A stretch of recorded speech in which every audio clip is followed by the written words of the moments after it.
ஆண்டவராய் இயேசு கிறிஸ்துவின் கிருபையுள்ள நாமத்திலே உங்கள் யாவருக்கும் அன்பின் நல்வாழ்த்துக்கள் கூறி இன்றைய தியானத்திற்கு உங்களை வெகு தயவோடு அழைக்கிறோம். இன்றைய தியான பகுதி 2 நாளாகமும் 13ஆம் அதிகாரம் 2 நாளாகமும் 13ஆம் அதிகாரம் 12 முதல் 18 வசனங்கள். தியான வசனம் 2 நாளாகமும் 13ஆம் அதிகாரம் 18ஆம் வசனம். அப்படியே இஸ்ரவேல் புத்திரர் அக்காலத்திலே தாழ்த்தப்பட்டார்கள். யூதா புத்திரரோ தங்கள் பிதாக்களின் தேவனாகிய கர்த்தரை சார்ந்து கொண்டதினால் மேற்கொண்டார்கள். யூதா புத்திரரோ தங்கள் பிதாக்களின் தேவனாகிய கர்த்தரை சார்ந்து கொண்டதினால் மேற்கொண்டார்கள்.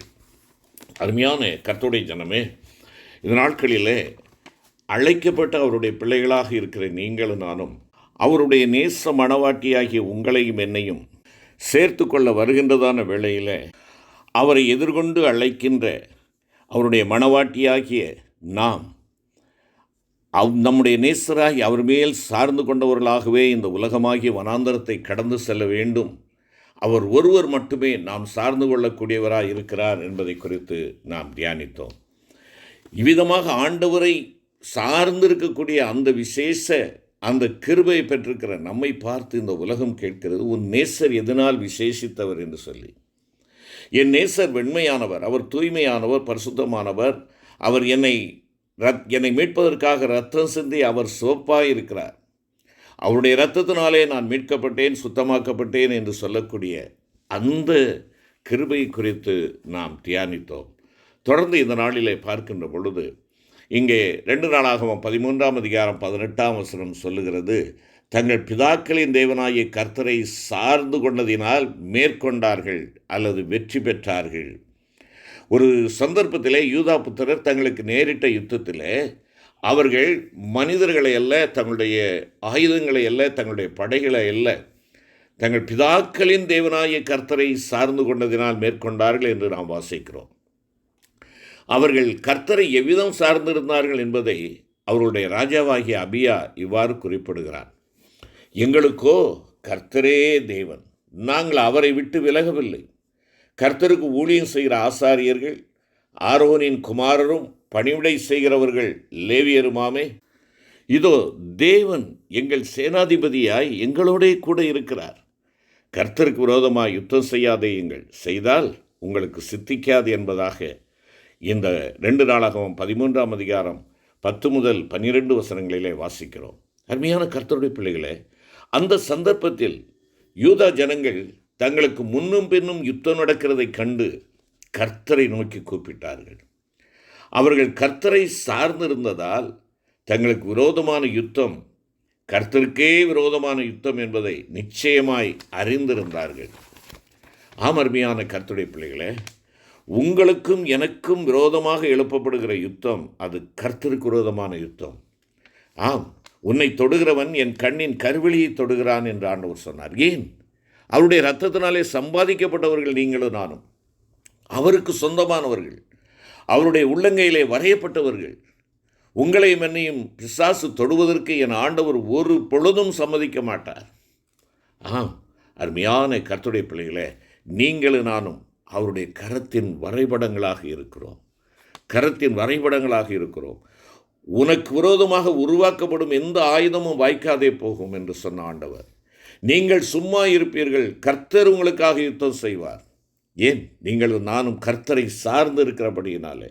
அருமையான கர்த்தருடைய பிள்ளைகளே, நம்முடைய யுத்தங்களில் கர்த்தரையே முற்றிலும் சார்ந்து கொள்வோம் என்றால் கர்த்தர் நமக்காக யுத்தம் செய்து நமக்கு மகிமையான ஜெயத்தை கட்டளையிடுவார் என்பது வெகு நிச்சயம். ஆசா என்னும் ராஜா தனக்கு விரோதமாக வந்த ஒரு யுத்தத்தில் தன் தேவனாகிய கர்த்தரை நோக்கி கூப்பிடுகிறான். என்ன சொல்லுகிறான்? அங்கே 2 நாளாகமும் 14ஆம் அதிகாரம் 11ஆவது வசனத்தை பார்ப்போம் என்றால், கர்த்தாவே, பலமுள்ளவனுக்காகிலும் பலனற்றவனுக்காகிலும் உதவி செய்கிறது உமக்கு லேசான காரியம்.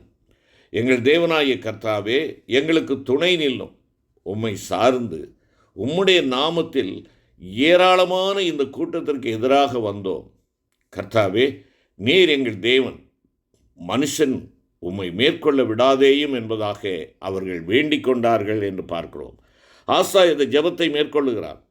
அவன் அந்த யுத்தத்தில் ஜெபத்தின் மூலம் தன் தேவனாகிய கர்த்தரை சார்ந்து கொண்டபடியினால் அவனுடைய சேனை கர்த்தருடைய சேனையாக மாறிற்று என்பதாக 2 நாளாகமம் 14ஆம் அதிகாரம் 13வது வசனத்திலே வாசிக்கிறோமே. அருமையான தேவனுடைய பிள்ளையே, நீங்களும் நானும் கர்த்தரில் சார்ந்திருக்கின்ற பொழுது உங்களுக்கும் எதிரிகளுக்கும் எந்த தொடர்பும் இல்லை. ஆண்டவர் பார்த்து கொள்வார். ஏனென்றால் நீங்கள் அவரில் சார்ந்திருக்கிறீர்கள். அவர் உங்களுடைய சேனையாக இருக்கிறார். அவர் யுத்தங்களை நடத்துகிறார். சேனைகளின் கர்த்தர் நம்மோடு இருக்கிறார். அதுதான் ஆண்டவருடைய பெயர். உன்னோடு இருக்கிறார், நம்மோடு இருக்கிறார். அவர்களுக்கு எதிர்த்து சண்டையிடுகிறவராக இருக்கிறார். நீங்கள் சும்மா நின்று கொண்டு பாருங்கள். கர்த்தர் உங்களுக்காக செய்யும் மகத்துவமான விடுதலையை நீங்களும் நானும் பெற்றுக்கொள்ள முடியும். அவரில் சார்ந்திருக்கின்ற பொழுது, அவரில் சார்ந்திருக்கின்ற பொழுது. அருமையான கர்த்தருடைய பிள்ளைகளே, கர்த்தரே அவர்களுடைய யுத்தங்களை நடத்தினார். கர்த்தருக்கும் அவருடைய சேனைகளுக்கு முன்பாக சத்துருக்கள் நொறுங்கி போனார்கள் என்று சொல்லி வேதம் சொல்லுகிறது. கர்த்தர் அவர்களை முறியடித்ததினால் அவர்கள் ஓடி போனார்கள். திரும்ப பலங்கொள்ளாதபடிக்கு அவர்கள் முறிந்து விழுந்தார்கள். கர்த்தரால் உண்டான பயங்கரம் அவர்களுக்கு உண்டாயிற்று என்றெல்லாம் நாம் வாசிக்கிறோம் 12 முதல் 15 வசனங்களிலே. ஆனால் அதற்கு பின்பு தனக்கு நேரிட்ட வேறொரு யுத்தத்திலே இதே ஆசா மனித புயத்தை சார்ந்து கொண்டு அதன் விளைவாக படுதோல்வி அடைந்தார். 2 நாளாகமம் 16ஆம் அதிகாரத்திலே நாம் வாசிக்கிறோம். அந்த வேளையில் கர்த்தர் தீர்க்கதரிசியின் மூலமாக அவனுடைய தவற்றை, அவனுடைய தவறான வழி தெரிந்தெடுப்பை அவனுக்கு உணர்த்தினார். மிகவும் ஏராளமான ரதங்களும் குதிரை வீரரும் உள்ள எத்தியோப்பியரும் லூபியரும் மகா சேனையாயிருந்தார்கள் அல்லவா? நீர் கர்த்தரை சார்ந்து கொண்ட போதவெனில் அவர்களை உம்முடைய கையில் ஒப்பு கொடுத்தாரே. தம்மை பற்றி உத்தம இருதயத்தோடு இருக்கிறவர்களுக்கு தம்முடைய வல்லமையை விளங்கப்படும்படி கர்த்தருடைய கண்கள் பூமியெங்கும் உலாவிக் கொண்டிருக்கிறது. இந்த விஷயத்தில் மதியில்லாதவராயிருந்தீரே. ஆகையால் இது முதற்கொண்டு உமக்கு யுத்தங்கள் நேரிடும் என்பதாக 8 மற்றும் 9வது வசனத்திலே குறிப்பிடுகிறார். அருமையான கர்த்தருடைய பிள்ளைகளே, நீங்கள் நான் கர்த்தரை பற்றி உத்தம இருதயத்தோடு இருக்கிறவர்கள் மட்டுமே உத்தம இருதயத்தோடு அவரை சார்ந்து அவருடைய வல்லமையை அனுபவித்து அறியக்கூடும் என்பதை உணர்ந்து கொள்ள வேண்டும். எனவே இந்த புதிய ஆண்டுக்குள்ளாக கடந்து செல்கிற நாம் நமக்கு நேரிடக்கூடிய சகல யுத்தங்களிலும் நாம் மனுஷ புயத்தை சார்ந்து கொள்ளாமல் சகாயம் பெறும்படி கர்த்தரையே நோக்கி கூப்பிடுவதன் மூலம் அவரையே சார்ந்து கொள்வோம். அப்போது யுத்தம் கர்த்தருடையதாயிருக்கும், ஜெயம் நம்முடையதாயிருக்கும். ஏசாயா 50ஆம் அதிகாரம் 10ஆம் வசனம் சொல்லுகிறது, உங்களில் எவன் கர்த்தருக்கு பயந்து அவருடைய தாசனின் சொல்லை கேட்டு தனக்கு வெளிச்சமில்லாததினால் இருட்டிலே நடக்கிறானோ அவன் கர்த்தருடைய நாமத்தை நம்பி தன் தேவனை சார்ந்து கொள்ள கடவன் என்று வாசிக்கிறோம். தேவ பிள்ளைகளாகிய நீங்களும் நானும் கர்த்தருக்கு பயந்து அவர் வழிகளிலே நடந்தாலும் சில வேளைகளிலே நம்முடைய பாதையிலே வெளிச்சமில்லாத ஒரு சூழ்நிலையை நாம் பார்க்க முடியும். இருளில் நடக்க வேண்டிய சந்தர்ப்பங்கள் வரலாம். ஒருவேளை அது தோல்வி மேகம் போல நம்மை கவ்விக்கொள்ளக்கூடியதாக இருக்கலாம்.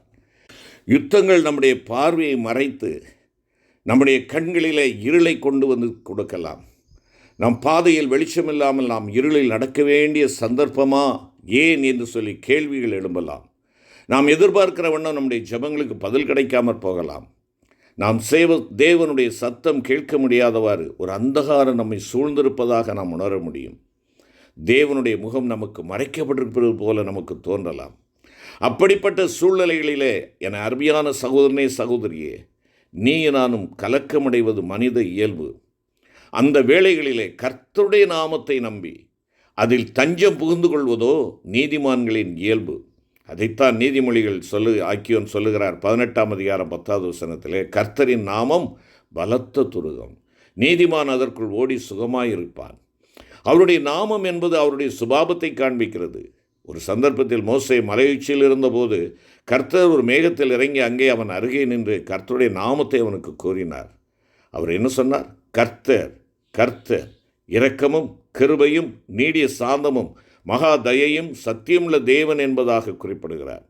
எனவே இருள் நம்மை சூழ்ந்திருப்பதாக நாம் உணரும்போது, தோல்வி மேகங்கள் நம்மை கவ்விக்கொண்டிருக்கின்ற பொழுது கர்த்தருடைய சுபாவத்தை தியானித்து அவர் இரக்கமுள்ளவர், கிருபையுள்ளவர், நீடிய சாந்தமுள்ளவர், மகா தயை உள்ளவர், சத்தியமுள்ளவர் என்பதை அறிக்கை செய்து இந்த மேலான சுபாவங்களுடையவராகிய நம் கர்த்தரையே நாம் சார்ந்து கொள்ள நம்மை ஒப்புக் கொடுப்போம்.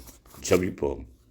கிருபை நிறைந்த ஆண்டவரே, உம்மில் சார்ந்து இருக்கின்ற பொழுது எங்களுக்கு எதிராக சேனைகளும் படைகளும் எழும்பி வந்தாலும் எங்கள் ஆண்டவர் நீர் எங்களுக்காக யுத்தம் செய்து எங்களை வெற்றியின் பாதையிலே நடத்துகிறீர்.